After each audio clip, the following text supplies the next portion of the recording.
कहते हैं ना, अधिक सयानो जाए ठगानो। कुछ वैसा ही हो गया है फ्रांस के साथ। फ्रांस के राष्ट्रपति चाइना पहुंचे और चाइना में गजब वाली बेइज्जती।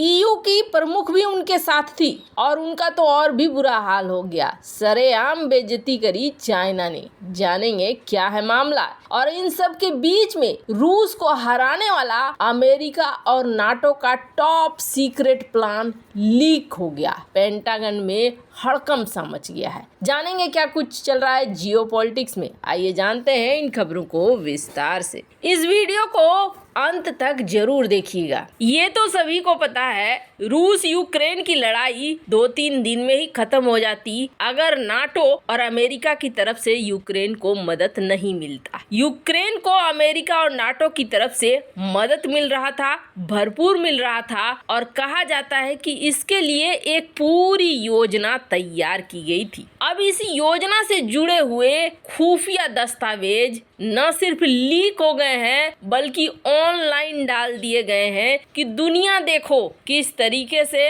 अमेरिका और नाटो क्लासिफाइड योजनाएं बना रहे हैं हम पर हमला करने के लिए। ट्विटर, टेलीग्राम 2 प्रमुख सोशल मीडिया प्लेटफॉर्म है जिस पर ये दस्तावेज खुलकर शेयर किए जा रहे हैं। और बड़ी बात क्या है, ट्विटर और टेलीग्राम दोनों का इस्तेमाल यूक्रेन और रूस में बहुत बड़े पैमाने पर होता है। इन सीक्रेट दस्तावेजों के लीक होने के बाद अमेरिका के होश उड़ गए हैं। अमेरिका को समझ में नहीं आ रहा है कि जिस फाइल के ऊपर लिखा हुआ था टॉप सीक्रेट, वो कैसे दुनिया के सामने आ गया है। बाइडेन प्रशासन तो एकदम से हिल गया है कि हमने प्लान बनाया, पेंटागन के अंदर ये सारी बातें तय हुई, 5 हफ्ते पुराने ये दस्तावेज कैसे निकल कर सामने आ गए। सबसे ताजा दस्तावेज है 1 मार्च की तारीख का। अब ये तो जरूर तय है कि ये अगर लीक हुआ है तो यहाँ कोई न कोई जासूस है, कोई न कोई जासूस पहुंच चुका है अमेरिका के पेंटागन में। ये एक बहुत बड़े खतरे की घंटी है अमेरिका के लिए। अमेरिका भी यही मानेगा कि इसके पीछे रूस का हाथ है। अब कहा जा रहा है कि मन में आएगा सवाल कि आखिर इन दस्तावेजों में है क्या। तो आपको बता दें, कुछ इस तरीके के दस्तावेज दिख रहे हैं और इन दस्तावेज में योजना के बारे में कुछ डिटेल्स हैं। बहुत ज्यादा डिटेल नहीं है, जैसे यूक्रेन कब और कैसे अपना आक्रमण शुरू करेगा। लेकिन हाँ, इस रिपोर्ट में अगले महीने या उसके बाद रूसी सेना के हमले की खतरे की ओर इशारा किया गया है। अब ये दस्तावेज 5 हफ्ते पुराना है, ऐसे में रूसी हमला कभी भी हो सकता है। इन दस्तावेजों में 12 यूक्रेनी लड़ाकू ब्रिगेडों के ट्रेनिंग प्रोग्राम के बारे में बताया गया है। इसमें से ये भी बताया गया है कि 9 को अमेरिका और नाटो बलों द्वारा प्रशिक्षित किया जा रहा है। लीक हुए दस्तावेज में ये भी बताया गया है कि यूक्रेनी सेना के 9 ब्रिगेड में से 6 31 मार्च और बाकी 30 अप्रैल तक तैयार हो जाएंगे। आपको बता दें, यूक्रेनी ब्रिगेड में करीब 4000 से 5000 सैनिक होते हैं एक ब्रिगेड में। दस्तावेजों में यूक्रेनी सेना को प्रदान किए गए हथियारों की भी जानकारी है। इसमें हिमरस रॉकेट सिस्टम का भी जिक्र है, जिसने रूसी सेना को बहुत नुकसान पहुंचाया है। पेंटागन ने सार्वजनिक तौर पर यह नहीं बताया है कि यूक्रेनी सैनिक कितनी तेजी से इसका इस्तेमाल कर रहे हैं। दस्तावेजों में ये भी कहा गया है कि रूसी सेना को खदेड़ने के लिए 250 टैंक और 350 से अधिक मैकेनाइज्ड व्हीकल्स की जरूरत होगी। अब सोशल मीडिया से लेकर अंतर्राष्ट्रीय मीडिया तक कई आर्टिकल पब्लिश हो रहे हैं। कहा जा रहा है कि ये पेपर लीक हो गया है और पेंटागन में उप प्रेस सचिव है सबरीना सिंह। इन्होंने कहा है कि हम सोशल मीडिया पोस्ट की रिपोर्ट से अवगत हैं और इस मामले में हम जांच कर रहे हैं। हालांकि यहाँ इन्होंने एक एंगल और जोड़ दिया है कि लीक दस्तावेज रूसी प्रोपेगेंडा का हिस्सा हो सकते हैं। हो सकता है कि ये पूरा का पूरा कार्यक्रम कि दस्तावेज का लीक होना, इस तरीके का फाइल्स का लीक होना, ये सारा एक प्रोपेगेंडा का हिस्सा हो। हालांकि क्या सच्चाई है ये तो समय बताएगा। फिलहाल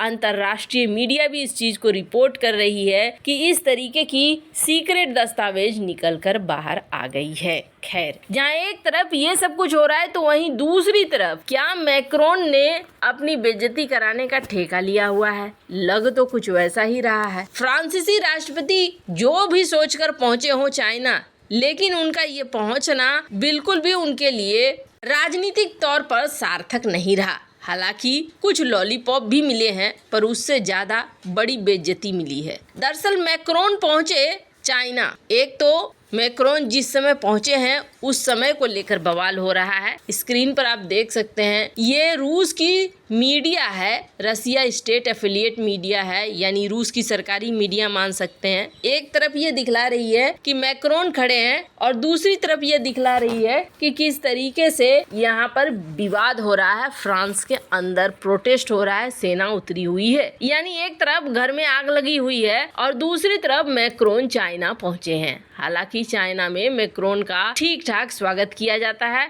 मैक्रोन के साथ साथ यूरोपीय यूनियन की जो अध्यक्ष हैं उर्सुला, ये भी पहुंची हुई हैं और चाइना की मीडिया और चाइना ने इसके लिए कहा कि हाँ चलो ठीक है, आए हैं और हम व्यापार करेंगे, व्यापार के बारे में बातचीत करेंगे और भी ज्यादा आगे कैसे व्यापार बढ़ा सकते हैं। जैसे कि एक खबर आ रही है कि फ्रांस के एयरबेस को कोई 50 यूनिट की डील देने वाला है चाइना।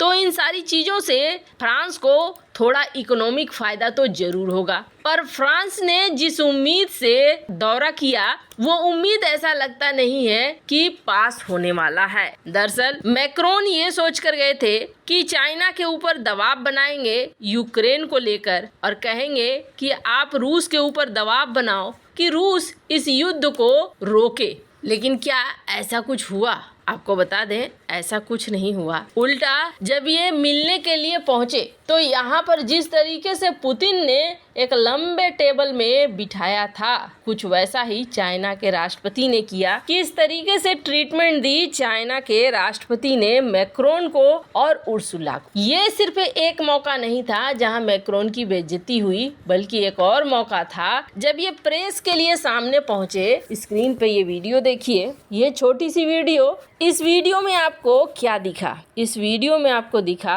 कि मैक्रोन अपनी जेब में हाथ डालकर खड़े होने की कोशिश कर रहे हैं, तो सामने से कोई पत्रकार ये कहता है कि जेब से हाथ निकालो और मैक्रोन को जेब से हाथ निकालनी पड़ती है। खैर, अभी बेइज्जती का सिलसिला और भी बचा हुआ है। जब दो लोग पहुंचे हैं चाइना में अतिथि के तौर पर, तो अंत में सारी विजिट को खत्म करने के लिए चाइनीज राष्ट्रपति ने चाय पे बुलाया। लेकिन चाय पर आपको एक ही शख्स दिख रहा होगा, वो है मैक्रोन। यूरोपीय यूनियन की अध्यक्ष यहाँ पर कहीं भी दिखाई नहीं दे रही होंगी। बेचारी को चाय पे नहीं बुलाया, बहुत गलत बात। खैर, जहाँ एक तरफ ये सब कुछ हो रहा है तो वहीं फ्रांस के अंदर प्रोटेस्ट किस बात का हो रहा है, मन में ये ख्याल आएगा तो आपको बता दें, मैक्रोन ने एक नीति बनाई है जिसमें पेंशन की उम्र बढ़ाकर 64 कर दी है। इसी चीज को लेकर प्रोटेस्ट चल रहा है। किसी और वीडियो में डिटेल में बात करेंगे कि इस वक्त फ्रांस क्यों जल रहा है। लेकिन हाँ, ऐसा लगता है जैसे कि ये यात्रा फ्रांस को नहीं ही करनी चाहिए। वैसे आपको क्या लगता है?